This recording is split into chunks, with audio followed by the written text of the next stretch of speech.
The rain was hammering against the windshield so hard that night that Sarah couldn't see more than 10 feet ahead.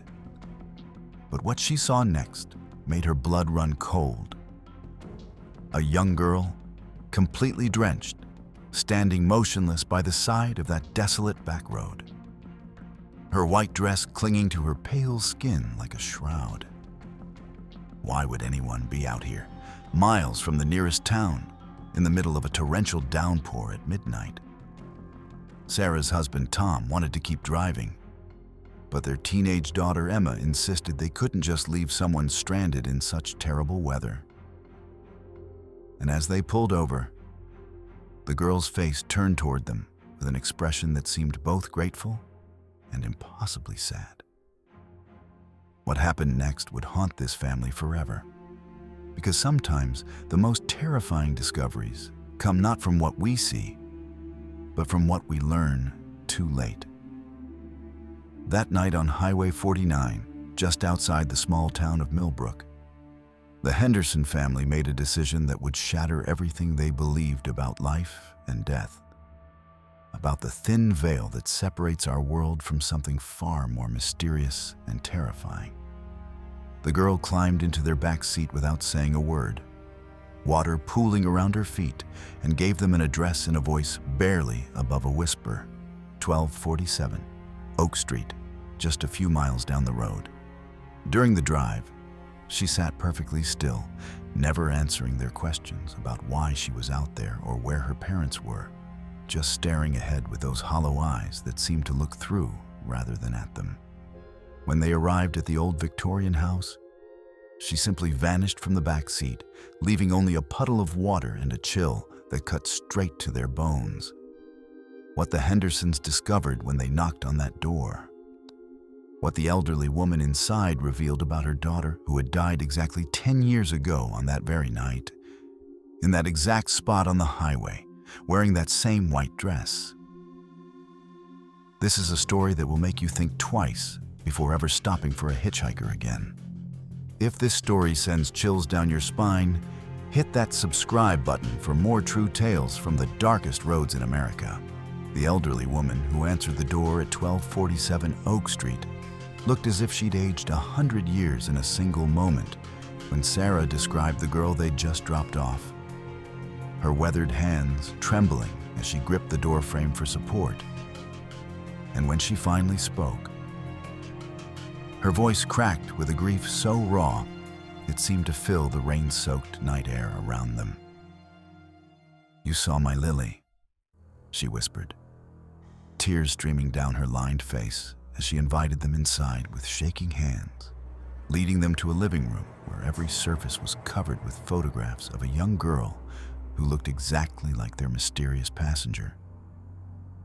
The same dark hair, the same delicate features, the same white dress in what appeared to be a high school dance photo from decades past.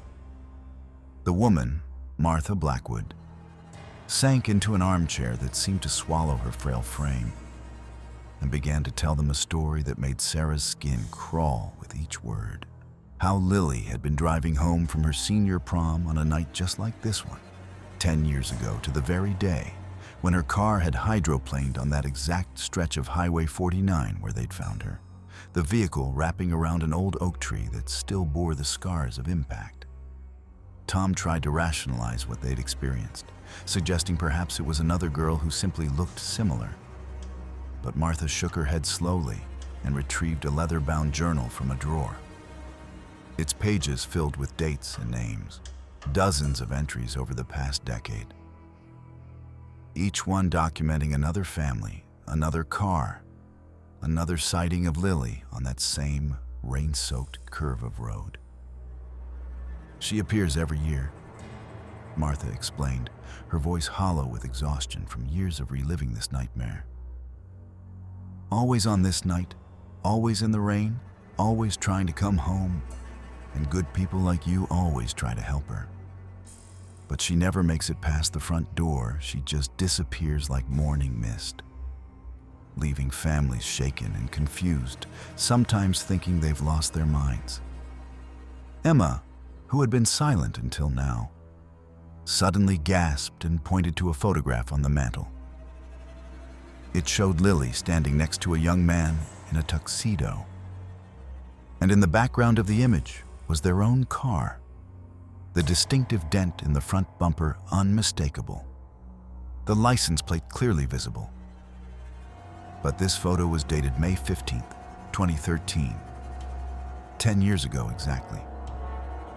The room seemed to grow colder as they all stared at the impossible photograph, their minds struggling to process what they were seeing, and Martha's next words sent ice through their veins.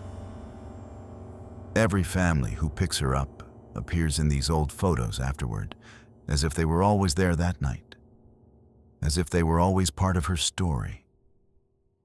And I've learned not to question it anymore, just to document it, to bear witness to whatever force keeps bringing my daughter back to this road, searching for something none of us can understand.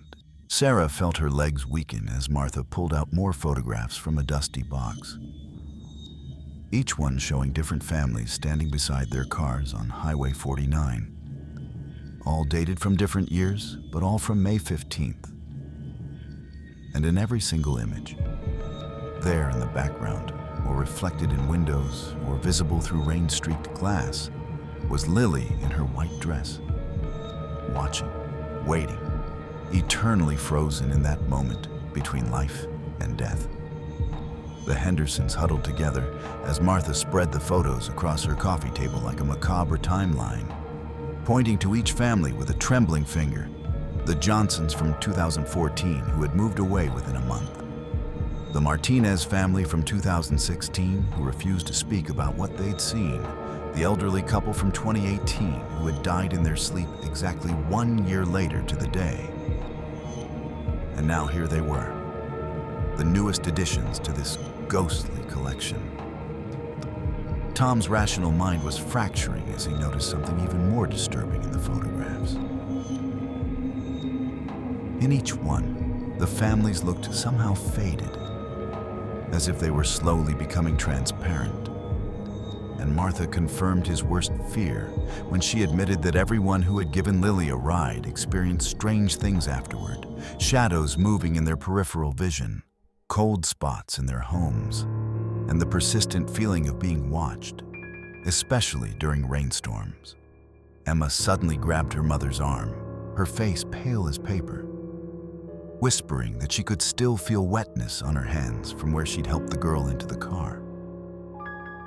And when she looked down, her palms were covered in what looked like pond water, dark and murky with bits of algae, even though she'd washed them multiple times since they'd arrived. Martha's expression grew even more grave as she led them to a back room, where newspaper clippings covered an entire wall, all documenting accidents on Highway 49. And she pointed to one particular article that made Sarah's heart stop. It described not just Lily's accident, but mentioned that she had been trying to get home after her prom date had abandoned her at a gas station following an argument, leaving her to walk alone in the storm, desperate and afraid in her final moments. The old woman's voice dropped to barely a whisper as she revealed that every year, Lily searches for someone to finally bring her all the way home, to complete the journey she never could. But something always goes wrong at the threshold. Some invisible barrier that keeps her trapped in that endless loop of that terrible night. And those who try to help her become part of the curse, bound to her story in ways they cannot escape. As they prepared to leave, Martha pressed something into Sarah's hand, a small silver locket that had belonged to Lily, cold as ice despite the warm room. And she warned them that they would see Lily again, perhaps in their dreams, perhaps in reflections, perhaps on some other rain-soaked night when they least expected it. Because once you've driven with the dead, you carry a piece of their journey with you forever. And that night, as they drove home, in silence, Sarah could swear she saw a figure in white standing at every mile marker they passed, watching them with those hollow, yearning eyes that would haunt them for the rest of their lives. The drive home felt like an eternity, with every shadow on the road morphing into that familiar silhouette. And when they finally reached their house, Sarah noticed that the porch light, which had been working perfectly when they left, was now flickering erratically, casting dancing shadows that seemed to form the outline of a girl in a dress. That first night, none of them slept, each family member experiencing something different. Sarah heard footsteps in the hallway that stopped right outside their bedroom door. Tom saw breath fog on the bathroom mirror, forming words he couldn't quite read before they vanished.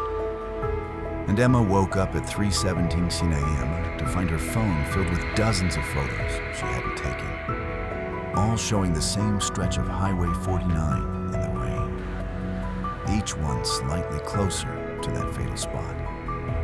Over the following weeks, the disturbances escalated as their home became increasingly cold despite the late spring warmth, with certain areas dropping to near freezing temperatures, particularly the back seat of their car where Lily had sat, which remained perpetually damp no matter how many times Tom tried to dry it. The fabric seeming to weep water from some invisible source. Sarah began researching obsessively, discovering through old records that Lily's prom date, Marcus Webb, had killed himself exactly 1 year after her death, leaving a note that spoke of seeing her everywhere, of her voice calling him through the rain, of water pooling in his apartment even on the driest days. And Sarah's hands trembled as she realized they might be following the same dark path. The locket Martha had given them grew heavier each day, and when Sarah finally opened it, she found a photograph of Lily with a young man. But his face had been scratched out so violently that the paper was torn, and on the back, in fading ink, were the words, "Forever waiting, forever searching, until someone brings me home." And that night, the worst storm of the season began. Emma was the first to see her clearly again, standing in their backyard, still in that white dress, still soaking wet, pointing toward the garage where their car was parked. And when Tom went to investigate, he found the engine running through the keys were in the house, the radio crackling with static that almost sounded like a girl crying. They tried to leave town for a few days, but their car broke down at the exact spot where they'd first picked up Lily. And as they waited for the tow truck in the pouring rain, they saw her again. Not just one figure this time, but dozens, all in white dresses, all with the same hollow eyes. Victims of Highway 49 throughout the decades, trapped in their final moments. And Sarah understood with horrifying clarity that Lily wasn't alone in her eternal journey. The truth, when it finally came, arrived through Emma's research at the library. Lily had been pregnant when she died, a secret she'd planned to tell Marcus that night.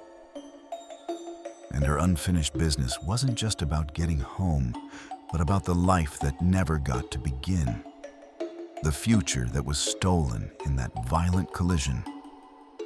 And every family who picked her up became witnesses to this tragedy, carriers of her story, unable to break free until someone, somehow, found a way to truly bring her home. Not to that old Victorian house, but to the peace she'd never found. Though after 50 years of trying, no one had discovered how to complete that impossible journey. The Henderson family's desperation led them to seek help from Father Miguel at St. Catherine's Church, an old priest who'd heard countless stories about Highway 49 over his 40 years in Millbrook. And when they showed him the locket, his face went pale as he revealed that Lily wasn't the first.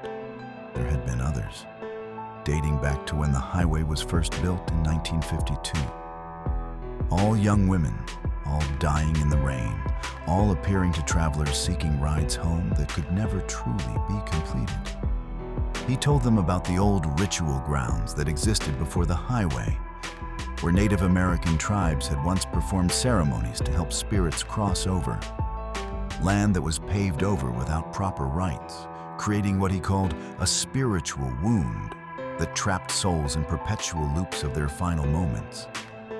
And Lily, being pregnant when she died, was bound even more strongly, her unborn child spirit acting as an anchor that made her manifestations more powerful than the others. The priest suggested a cleansing ritual, but warned that it would require them to return to the exact spot where they picked her up during a storm at the same time of night, carrying something that belonged to her in life. Not the locket, but something more personal, something that held joy rather than sorrow. And Martha, when contacted, reluctantly provided Lily's diary from the weeks before she died, filled with excited plans for her future, baby names she'd been considering, dreams of a small wedding by the lake. On the appointed night, as rain lashed Highway 49 with unusual fury, the Hendersons drove out with Father Miguel, Emma clutching the diary while Sarah held the locket, and Tom gripped the steering wheel with white knuckles as they approached that familiar bend where tragedy had claimed so many lives over the decades. The headlights catching glimpses of multiple figures in white standing along the roadside like sentinels. When they stopped at the exact spot, Lily appeared immediately. But this time, she wasn't alone. Marcus stood beside her, his prom suit as soaked as her dress, his face bearing the same hollow expression. And behind them, barely visible in the rain, were dozens of other spirits, all victims of this cursed stretch of road, all waiting for something the living world had failed to provide. Father Miguel began reading from an old leather journal, words in Latin mixed with phrases from indigenous languages, while Emma read aloud from Lily's diary, her voice breaking as she spoke of baby names: Rose for a girl, James for a boy, of plans to tell Marcus after prom, of dreams about raising their child in a little house by the creek. And as the words filled the rain-soaked air, something began to change. The temperature dropped so suddenly that their breath became visible. The rain turned to sleet, then stopped entirely, creating an impossible silence in the eye of the storm. And in that moment, Lily's expression transformed from hollow despair to something resembling recognition, her hand reaching out not for the car, but for Marcus, who took it with a sad smile. And together, they began to fade, not disappearing, but dissolving into points of light that rose skyward like reverse rain, followed slowly by all the other spirits who had been trapped for so long on this desolate highway. The aftermath of that night left the Henderson family forever changed, though the highway itself seemed to breathe easier, as if a weight had been lifted from the asphalt that had borne witness to so much tragedy.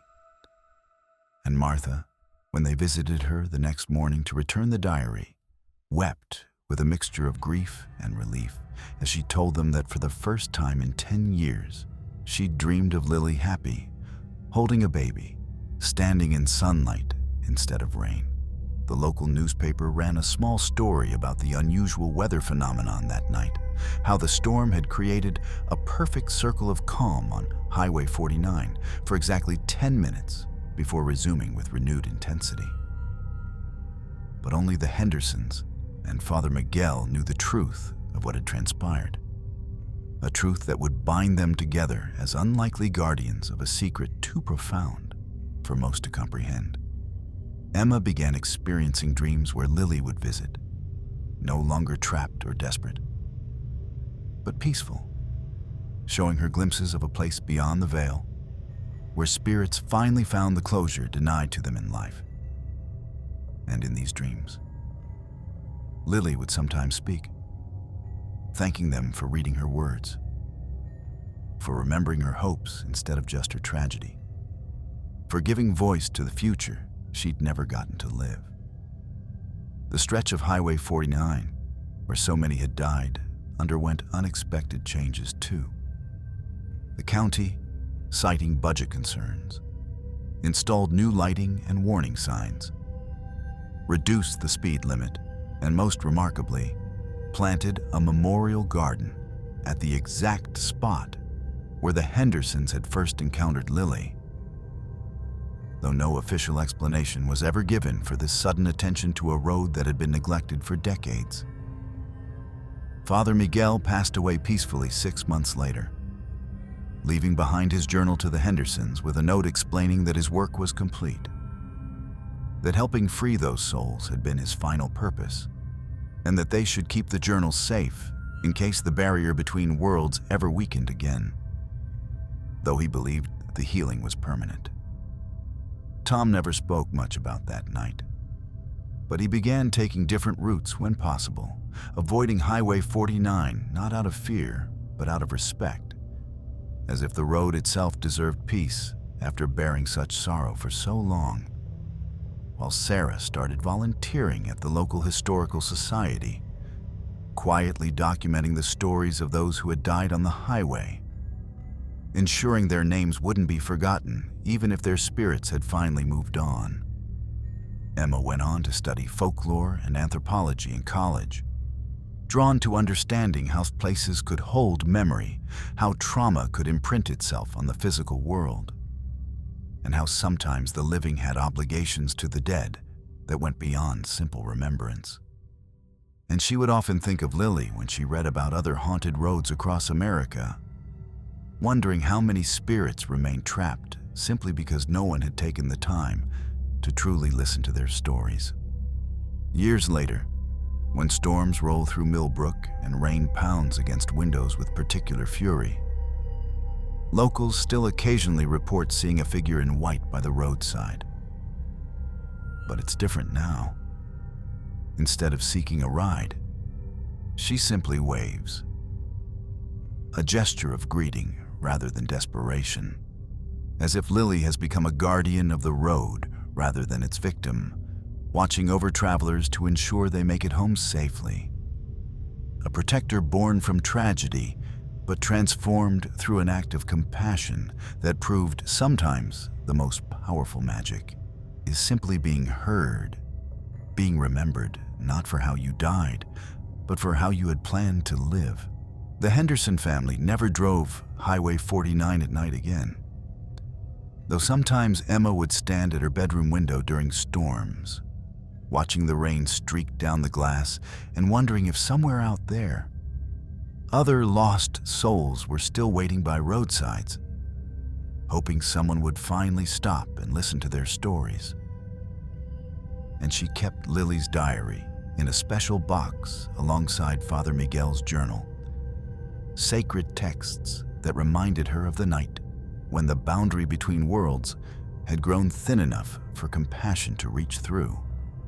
Martha lived another 3 years, peaceful years where she would often sit in the memorial garden the county had built, talking quietly to the wind about her daughter, about forgiveness, about how the Hendersons had given her the greatest gift possible.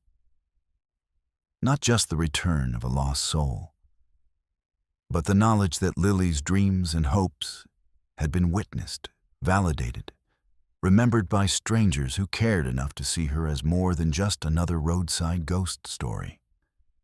The truth about what happened that night remains known only to a few, but its effects ripple outward in ways both subtle and profound.